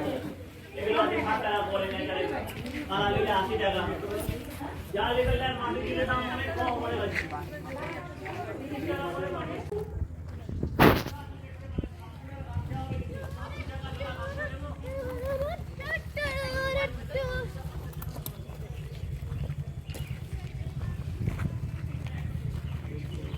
হ্যাঁ, সামনে যে বিশাল জলাশয় দেখা যাচ্ছে, জলাশয়ের নাম হচ্ছে লাল বাঁধ। বাঁকুড়া, পুরুলিয়া এগুলো খুব ড্রাই এরিয়া। মল্ল রাজারা প্রজাদের জলকষ্ট নিবারণের জন্য এইসব জলাশয়গুলোকে খনন করেছিলেন, মানে এগুলো ম্যানমেড। এই জলাশয়গুলোকে বাঁধ বলে। বাঁধ মানে একটা সমতল জায়গা, যেদিকটা ডাউন সেদিকে একটা পাড় বেঁধে দেওয়া হয়, এটা হচ্ছে পাড়। 3 দিকটা ওপেন, 3 দিকের বৃষ্টির জল এসে পাড়ের কোলে জমা হয়। এগুলো রেইন ওয়াটার রিজার্ভার, মানে বৃষ্টির জল ধরে রাখার একটা কৌশল। এখনকার গভর্নমেন্ট এতটা জমে হ্যাঁ, এখনকার গভর্নমেন্ট ভাবছে, কিন্তু মল্ল রাজারা তৎকালীন সময় এগুলো ভেবেছিলেন। এই জলাশয়গুলোকে খনন করিয়ে রাজারা নাম দিলেন রাধা কৃষ্ণের নামে। এর নাম লালবান, মানে কৃষ্ণের বাল্য নাম লালা থেকে লালবান। ও আবার অনেকে বলছে যে না, নর্তকী লালবাই নামে। কে সেই নর্তকী? দ্বিতীয় রঘুনাথ সিংহ সঙ্গীত প্রেমী ছিলেন। এই নর্তকীকে নিয়ে এসেছিলেন নাচ গান শুনবো বলে। এবার মুসলমান নর্তকী তাকে রাখবে কোথায়? রাজবাড়ির বাইরে একটা মহল বানিয়েছিল, সেই মহলে নর্তকীকে রাখা হয়েছিল। রাজামশাই সঙ্গীতপ্রেমী, নর্তকীর মহলে রেগুলার যেতেন নাচ গান শুনতে। রাজার সাথে নর্তকীর অবৈধ মেলামেশায় নর্তকীর গর্ভের সন্তান এলেন। এবার গর্ভের সন্তান যাতে ভবিষ্যতে রাজা হওয়ার দাবিদার না হতে পারে, সেই জন্য রানী কৌশলে ধর্মরক্ষার তাগিদে প্রজাদের সহায়তা নিয়ে নর্তকীকার বাচ্চাকে সুকৌশলে এখানে নিয়ে এলেন। তাদের জন্য নৌকো বানিয়ে রেখেছিল। ওই নৌকোর মধ্যে নর্তকীকে বাচ্চাকে বসিয়ে শেকল বেঁধে নৌকো ফুটো করে মাছ জলে ছেড়ে দেওয়া হলো। এখানেই নর্তকী লালবাই এবং শিশু সন্তানের সলিল সমাধি হলো। মানে প্রজারা বা রানী আশঙ্কা করেছিলেন ওই মুসলমান নর্তকীর ভালোবাসায় রাজা হয়তো ধর্ম পাল্টাচ্ছেন, আর রাজা যদি পাল্টে দেয় প্রজাদেরও পাল্টাতে হবে, বিষ্ণুপুরে হিন্দু কালচারটা নষ্ট হয়ে যাবে। সেই আশঙ্কায় ঘটনাটা করা হয়। পরে রানী কি করলেন, রাজাকে মারলেন এবং রাজার চিতাতে রানী নিজেও আত্মাহুতি দিয়ে দিলেন। যেটা তুমি কালকে বলছো সহমরণ। রাজাকে মারা হচ্ছে। আর বিষ্ণুপুরের এরকম আরো বেশ কয়েকটা বাঁধ বা জলাশয় আছে, সেগুলো শ্যামবান, কৃষ্ণবান, যমুনা বাঁধ, কালিন্দী বাঁধ, তাদের মধ্যে এটার আয়তনটা বেশ বড়। আর বিষ্ণুপুরের ঠাকুর শ্রীরামকৃষ্ণ যে মা মৃন্ময়ীকে দর্শন করেছিলেন, পরে এসেছিলেন এই বাঁধের ঘাটে, ঘাটটা ছিল অতদূর ওই গাছের গোড়া পর্যন্ত। এই ঘাটে স্নান করে ওঠার সময় ঠাকুরের ভাব সমাধি হয়েছিল, ঠাকুরের রামকৃষ্ণ। এখানে মা মৃন্ময়ীর দর্শন পেয়েছিলেন অর্ধমূর্তি, ওই জন্য এখানে ত্রিশূলাকৃতি বেলগাছ আছে, বেলগাছের নিচে একটা মায়ের মূর্তি স্থাপন করা আছে। ওই জন্য বললাম খুব প্রবেশ করে যায় ঠাকুরের এখানে ভাব সমাধি। হ্যাঁ, ঠাকুর তো ওখানে মাকে দর্শনও করেছিলেন, আবার এখানেও এসে স্নান করেছিলেন, এখানে ভাব সমাধি হয়েছিল, মায়ের দর্শন পেয়েছিলেন।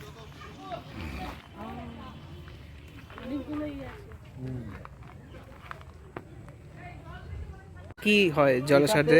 এখন এটা এমনি বিউটিফিকেশনের জন্য এটাকে চারিদিকে সাজানো চলছে, টুরিস্ট স্পটও করছে নাকি? স্নান টান করে। আর বর্তমানে এখানে একটা লোককে মানে লিজ দেওয়া হয়েছে, উনি এখানে মাছ চাষ করবেন, মাছ চাষ চলছে আর কি। আচ্ছা আচ্ছা। আগে সেইভাবে করা হতো না, এখনটা করছে এবং বোটেরও অ্যারেঞ্জ করা হচ্ছে। হ্যাঁ হ্যাঁ ওই হ্যাঁ। কি এই বিষ্ণুপুরে মাছের তো কোনো নেই, মানে সোর্স কোথায় যে লোকে বলতে বাইরে থেকে আনতে হবে নাকি? সারা বাংলাতেই এখন মাছের যেটা সোর্স সেটা হচ্ছে পূর্ব মেদিনীপুরে ময়না বলে একটা জায়গা আছে, ও ওখান থেকে সারা পশ্চিম বাংলাতেই এখন মাছের ওটা সাপ্লাই করা হয়। আচ্ছা। ওই জায়গাটা মাছের জন্য খুব এখন ভালো একটা জায়গা। সাথে আমাদের এই বাঁকুড়া এসব সাইডেও মাছ চাষ হয়, কিন্তু সেটা মানে মানুষজনের পক্ষে পর্যাপ্ত নয়, হ্যাঁ, যেটা মাছটা হয়। আচ্ছা। আর এখন আধুনিক পদ্ধতিতে মাছটা চাষ হয়, সেটা এখন পূর্ব মেদিনীপুরের ময়না বলে একটা জায়গা। হ্যাঁ, ওখানে তো পুরো মাছ চাষ হয়, মানে আধুনিক পদ্ধতিতে বিভিন্ন আধুনিক খাবার দিয়ে সেই মাছকে খুব তাড়াতাড়ি বড় করে বাজারজাত করা হয়। হ্যাঁ, যে মানুষের চাহিদা ওটাই পূরণ করা হচ্ছে। তা না হলে আজকে যদি ওইভাবে মাছ না চাষ করা হতো, মাছের দাম প্রচুর বেড়ে যেত, এক্স্যাক্টলি পেতো না মানুষ, বাঙালি পাতে মাছ পড়তো না। বেলগাছ কোনটা বলছেন? ওই ভেতরে আচ্ছা, জুতোগুলো ওই মানে আছে অর্ধমূর্তি, বেলগাছিটা ওই ভেতরেই আছে, এটা ভেতরেই বেলগাছ আছে। ওই যে এই গাছটাই যেটা ভেতর, বেলগাছে 3টে তলা উঠে যেতে। ওই যে সিলিংটাকে এই করা হয়েছে, দেখেছো? এটাই বেলগাছ এখানে তিনটে থাকে। কি থাকে? ত্রিশূলের, হ্যাঁ ত্রিশূল যেটা, হ্যাঁ ট্রাইডেন্ট। এটা সেই ত্রিশূলের মতো। আর ভিতরে ঠাকুর হচ্ছে ওই যে নির্ময়ী ঠাকুর নাকি? হ্যাঁ, মা দুর্গার একজন।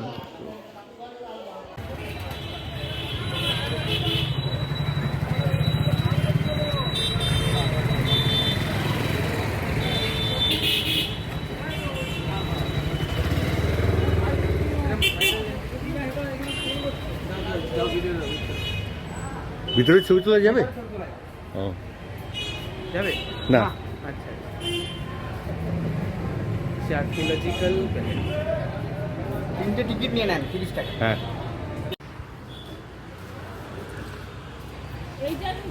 এগুলো পাওয়া যায়, এগুলো কালো মতন লম্বা, এটা অনেক বড় খামার। দলমাদল কামান অ্যাকচুয়াল নাম হচ্ছে দলমর্দন, অপভ্রংশ দলমাদল। তৎকালীন যুগে অবিভক্ত ভারতবর্ষে এরকম বড় কামান 3টে, একটা ঢাকায় কালেখা, মুর্শিদাবাদে জাহানকোষা, বিষ্ণুপুরে দলমাদল। সেম কারিগরের বানানো 3টে, জনার্দন কর্মকার। আর এই কামান ব্যবহারের নিয়ম হচ্ছে গাদা বন্দুক, সামনে দিকেই গোলাবারুদ ঠেসে দেয়, উপরে রঞ্জক ঘরে আগুন দিলে যেদিকে মুখ সেদিকে গোলাবারুদ ছুটে যায়। একবার ব্যবহার হয়েছিল 1742-এ মারাঠা বর্গীদের বিরুদ্ধে, রাজা গোপাল সিংহ ব্যবহার করেছিল। আর এটা ব্যবহার হওয়ার পরে মাটিতে ছিল, ব্রিটিশ গভর্নমেন্ট এইভাবে সাজিয়েছে, এটা লিখে গেছে ব্রিটিশরা। Dalmadal gun was erected on the spot by the government 90। Government of Bengal. 1925 সালে রাখি পূর্ণিমা দিনে বাংলার কবি নজরুল এখানে দাঁড়িয়ে ছবি তুলেছিলেন। অগ্নিবীণা বইয়ের কভার পেজে আছে ছবিটা। আচ্ছা, ওইভাবে একটা ছবি তুলবো। অগ্নিবীণা, হ্যাঁ, অগ্নিবীণার কভার পেজে সেই ছবিটা দেওয়া আছে। আচ্ছা, তখন কামান কিসের উপর রাখতো? কামানের সে আলাদা গাড়ি ছিল, গাড়ি চাকা সমেত ছিল, লোড করতো না। এটা যেখানে থাকতো সেটা সেই জায়গাতে টানতো। মাটি কেটে গাড়িটাকে ঢুকিয়ে দিত, তারপরে মাটি কেটে কেটে যেত, কারণ- গাড়িতে লোড হয়ে যেত। আর কামানের তো বিশাল রিফ্লেক্স হতো, তো বিশাল পাওয়ারফুল না? লোহার তো, লোহা, রড আয়রন, আপনার এটা পুরো পেটাই লোহা, কারণ ভিতরে বিস্ফোরণটা হবে, রিং দিয়ে বানানো। ও ভিতরে ফাটবে না, কামানটা ফাটবে না, না। বাইরে দিয়ে বেরোবে। গোলাগুলো মানে ছুটিয়ে বার করবে একবার। কতগুলো গোলা দিত? গোলা যেরকম কামানের সাইজ তার উপরে গোলা ডিপেন্ড করে, প্রচুর মানে ছোট ছোট গোলা ও অনেক ব্যারেলের বানাতো। না, যত এটা বড় কামান হবে লম্বার উপরে কি হ্যাঁ, ডিসটেন্স হ্যাঁ, নির্ভর করবে? হ্যাঁ, হ্যাঁ। পাওয়ারটা, হ্যাঁ দূরের পাওয়ারটা। পোকা ঘুমোলো, পাড়া জুড়লো, বর্গি এলো দেশে, বুলবুলিতে ধান খেয়ে কেশব। মানে ওই বর্গি আক্রমণের সময় হ্যাঁ। বিষ্ণুপুরবাসীর বিশ্বাস ভগবান শ্রীকৃষ্ণ নিজেই ব্যবহার করেছিলেন, যেহেতু কৃষ্ণ ভক্ত এখানে না। এখন একটা ছবি দেখলাম যে হ্যাঁ, শ্রীকৃষ্ণ হ্যাঁ, ব্যবহার হ্যাঁ, করছে, ওই যে ওইখানে দেখলাম হ্যাঁ, হ্যাঁ, আঁকা রয়েছে। ওটাই। আমরা ওখানে দেখেছিলাম সেটা ছোট মানে কেল্লার মধ্যে। আর ছিন্নামস্তা কালকে দর্শন করেছেন? ছিন্নামস্তা এখন বন্ধ আছে। হ্যাঁ, ছিন্নামস্তা বন্ধ, মন্দিরটা দেখতে পারেন। আর এমনি দেখার ভিতরে দেখেছিলাম খুব। ছিন্নামস্তাটা আধুনিক কালের মন্দির, 1973 সালে মিদনাপুরের একজন ব্যক্তি কৃষ্ণচন্দ্র গুহের প্রতিষ্ঠিত।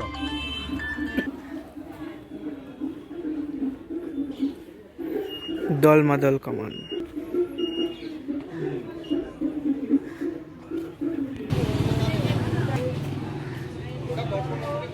রক্তবীজ নামে অসুরের মুখোমুখি। রক্তবীজকে মারছেন, রক্তের ফোঁটা পড়লে অসুর জন্মে যাচ্ছে। সংকটে পড়ে ডাকলেন কালীকে, যাতে রক্তের ফোঁটাগুলো খেয়ে নেয়। মা কালী এসে রক্তের ফোঁটা খেলো, খেতে খেতে রক্তের নেশা হয়ে গেল। জীবকুলে যা দেখছে, নর নারী পশু পাখি সবাইকে খাচ্ছে। নারায়ণ দেখছে মাকে না ঠান্ডা করলে মা পুরো জীবকুল শেষ করে দেবে। ঠান্ডা করলেন কীভাবে? কামের দেবী কামেম রতিকে বলেন, মা যে পথ দিয়ে যাচ্ছে তারা যেন আলিঙ্গনরত বসে থাকে, তাদের স্পর্শ পেলেই মা ঠান্ডা হবে। এর আগে মা মন্দাকিনী নদীতে স্নান করলেন, স্নানের পরেই মায়ের দুই সাথী ডাকিনী যোগিনী তোদের খিদে পেয়ে গেছে, রক্ত চাইছে। মা বলে, পাবি কোথা? আশেপাশে তো কিছুই নেই। আর তারা বলছে, মা আমরা খুব ক্ষুধার্ত, যেখান থেকেও রক্ত দাও। সেই সময় মা নিজের মুন্ড ছিন্ন করে রক্তের জোগান দিল। আর ওই অবস্থায় হাঁটতে হাঁটতে মা কামের দেবী কামেম রতির উপর অজান্তে দাঁড়িয়ে পড়েছিল। তারপর ঠান্ডা হবে। মা স্নানের আগে স্পর্শটা পেলে হয়তো মুন্ডটা ছিন্ন করতে হতো না, এটা রূপপর্ণ। আর বিষ্ণুপুরের ছিন্নমস্তার পুজো হয়, কিন্তু এখানে বলি হয় না, কারণ বিষ্ণুপুর বৈষ্ণবের জায়গা, ওই জন্য মা বৈষ্ণব মতে প্রতিষ্ঠিত। ভেতরে হরে কৃষ্ণ নাম আছে এবং মন্দিরের ওপরে শ্রী চৈতন্য মহাপ্রভু আছে।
Hare